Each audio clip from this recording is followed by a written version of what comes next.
আসসালামু আলাইকুম সকল বেকার ভাই ও বন্ধুরা। আজকের ভিডিওটি নিয়ে আসছি তোমাদের বাংলাদেশ সেনাবাহিনী মাঠ কার্যক্রম কি হয় মাঠের প্রথম দিন থেকে দ্বিতীয় দিন পর্যন্ত কি হয় সেটি বিষয়ে আজকের A to Z আলোচনা করব।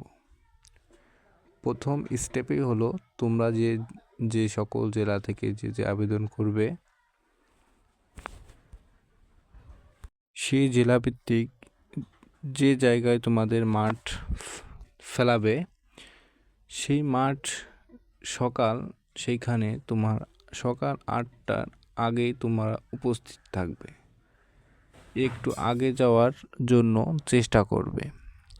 আবেদনপত্রের প্রিন্ট কপি, অ্যাডমিট কার্ড ও 1 কপি সত্যায়িত ছবি থাকলে হবে।